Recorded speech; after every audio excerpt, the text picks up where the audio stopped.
is my favorite record of all time.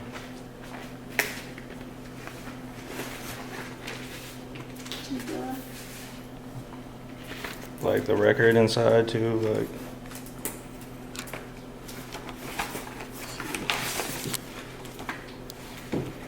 Yeah, it's like blue. The vinyl is blue. Can I have it like that?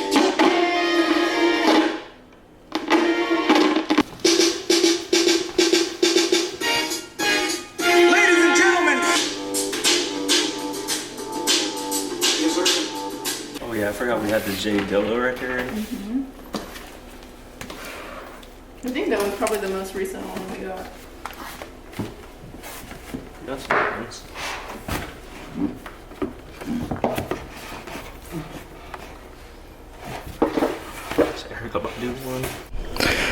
I became interested in music like when I started skateboarding. Like I would watch skate videos and then like I would like the music in the videos and I would search up the bands and stuff. So I was like into rock music super heavy when I was like my first 3 years of high school, or like I would say like 8th grade to like sophomore year. I was really into rock music, but then like I started hanging out with some friends that would listen to rap, and then like I liked the beats and stuff because I'd never heard like rap like that, because this was like 2013 14 when like trap started coming out. So I was like, man, like what is this music? Like I've never heard beats like this before. And I was just like, and then one day like we were like listening to a song, and then there was like a tutorial for that kind of beat like in the related videos, and I was like, what is this, you know? Like I just clicked on it and it was a FL tutorial and that shit just looked like a video game to me. So I was just like, man, like I just downloaded it on my computer and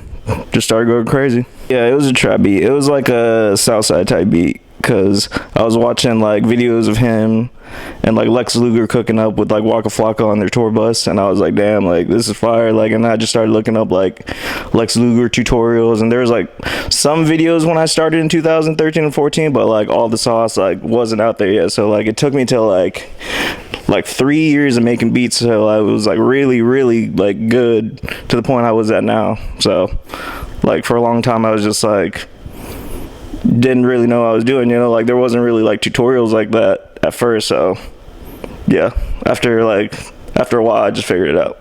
The first CD that I ever bought when I was a kid was 50 Cent The Massacre in 5th grade, and I listened to that CD so many times in my disc player, because like this was like even before like everybody had like MP3s a lot. This is like when I was young, like elementary school. So yeah, 50 Cent The Massacre, and I have the record sitting right there. The last album I bought was a physical copy, not vinyl. I'd say the last CD I bought was Travis Scott Rodeo when it came out, like 2017, I think. Yeah, I bought that because I was like a big Travis fan, like around that era. But damn, I don't know the last time I bought like maybe a vinyl, one of my vinyls. Probably like okay, so like when I was like first starting to make beats, right, like I was like super like nervous about like sending my beats out and stuff, and my friend was like, it does like Instagram and stuff, he's like, oh, this like rapper wants to hang out and stuff, like he's like you want to like send him beats, and I was like, well, who is he? And he's like, I don't know, this rapper named Rod Wave, and I was like, who's Rod Wave? And I was like, I don't know, man, like my beats really aren't there yet, you know, like I wasn't really serious about working with him. So like, yeah, I didn't work with Rod Wave when he had like 2,000 followers on Instagram. Yeah. So now I basically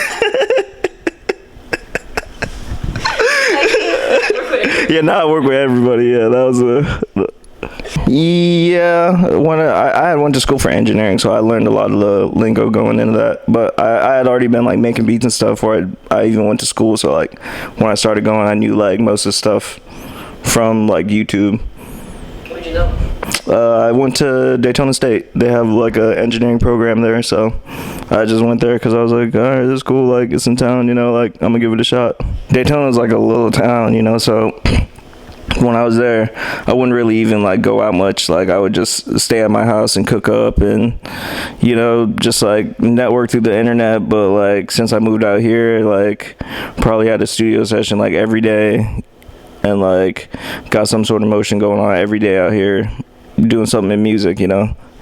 My tag, I had bought my tag off like the, if you're a producer, like, you know, the voice tag website that everybody buys their tag off. So there's like, when you go to the site, there's like a bunch of people that does like everybody else's tags, you know. So it's like the girl on my tag has probably done like a lot of other producers tags.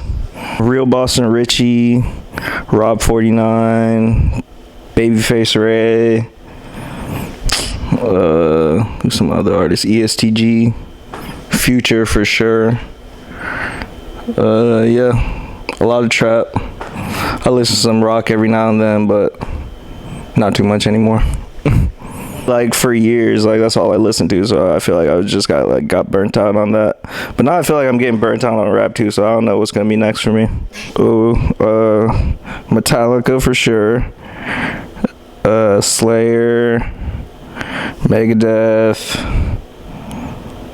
just like 80s heavy metal bands, thrash metal bands, black metal bands. I don't know, just a lot of metal.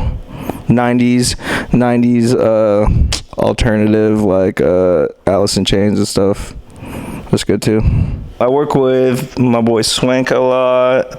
I work with Ozzy Sparks from Philly. We got some unreleased songs. I've worked with K Money and Trap Double R. And Trap's like one of my favorite upcoming artists out of Broward. He's hard.